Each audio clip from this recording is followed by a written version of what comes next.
Hi friends, Janet the Moline Library here. Today I'm going to be showing you how to make the flannel coasters that are part of the November craft kit. These kits are available at the table outside the library and also at the second floor information desk. To get started, you're going to take your two pieces of flannel and you're going to lie one face down, and then you're going to take your felt and put that on top, and then you're going to take your next piece of flannel and line that all up. And chances are it will not be perfectly aligned, so you may have to make some adjustments and trim off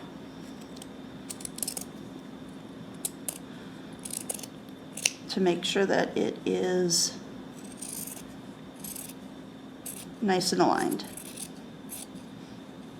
Okay. Next, you're going to take your embroidery needle and the embroidery floss, and you're going to thread your needle. This is very thick floss, and so it might be kind of difficult. If you have a needle threader, I would recommend using that. If not, you want to make sure that the end of your floss is as clean as possible. And then a trick to getting it on the needle is to kind of pinch it between your fingers and then slide the needle on. It might take you several tries. I apologize. It is a little bit difficult to do, but like I said, if you have a needle threader, definitely use that. All right. So once you've got that on, you're going to go to one end and you're going to make a knot. That's how I make my knots, but you can make them however you want. And then that's kind of a long tag, so I'm going to just trim that off. Okay. So now we've got our needle, and we've got one end kind of hanging down, and then the knot at the other end. You're going to want to get started about halfway through one of the sides. The nice thing about this fabric is that the squares are nice and easy to see. So we're going to go inside between the layers of fabric, and we're going to push down through the inside to the outside, and you want this to be as close as possible to being right on the line. And you want it to be about a half of a square down as well. Now the fabrics might not line up exactly, so it might be a little hard to tell, but as long as you're always working on one side, it should be okay. Next, you're going to come back around all the way to the front, and you're going to come through the front of the fabric towards the back, and you want to try to come up through that same hole that you pulled through the first time. And then you're going to pull it tight, except you're going to leave a small loop, and you're going to bring your needle through that loop before tightening it up. Okay, so that's what it will look like. All right. So that's your first stitch. You go inside and out, then come back around to the front and go all the way through the same hole, and then before you tie it tight, you bring your needle through that loop. All right.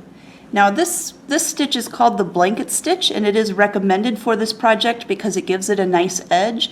But if you're having trouble with the blanket stitch, you can use any other stitch that you want. It's just that the final product will look a little bit different. Okay.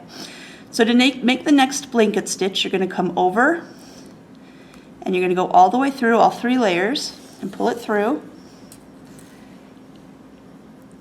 And again, when you get down to the end, you'll have this loop. Okay? And you're going to pull your thread through the loop. Oops, got some Klingons there.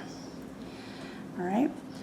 And what that will do then is it will make the thread go along the outside of your material. And that's what we're looking for, is the the blanket stitch does two things. One, it holds your fabric together, and the other is that it kind of gives it a nice edge. So just keep doing that.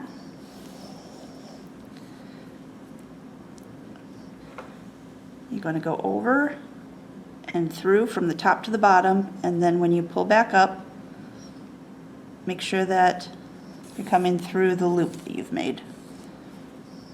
Okay.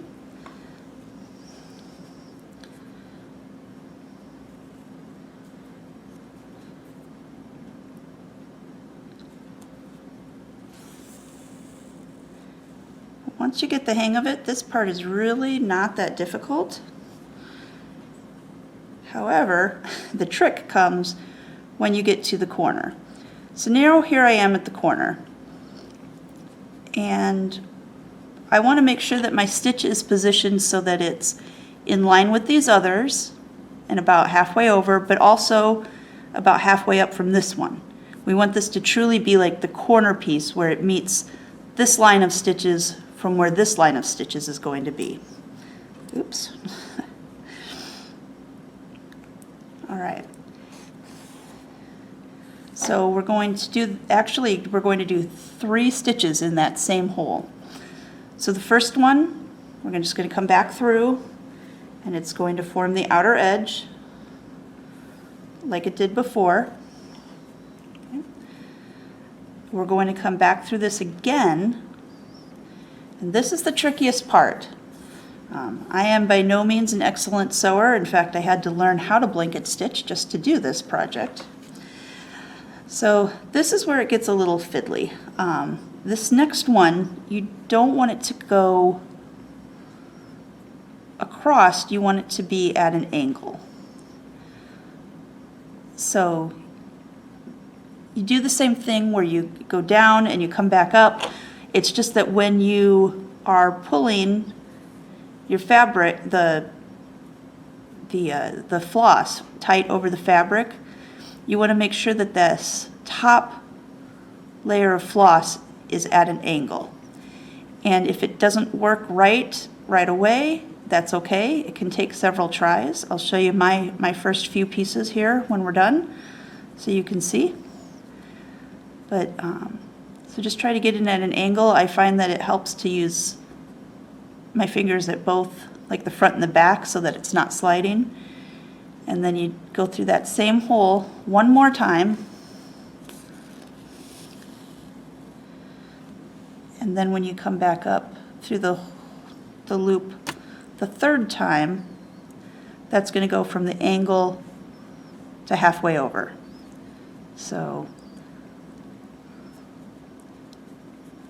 that's how you do a corner. Okay, and really that's probably the most difficult part.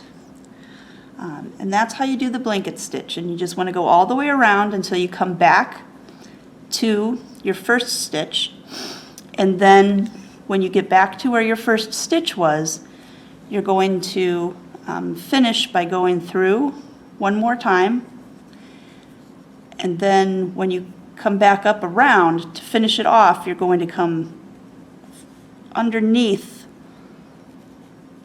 that stitch and then tie it off with a loop. You can tie it off really however you want, but that way will be nice and neat for you.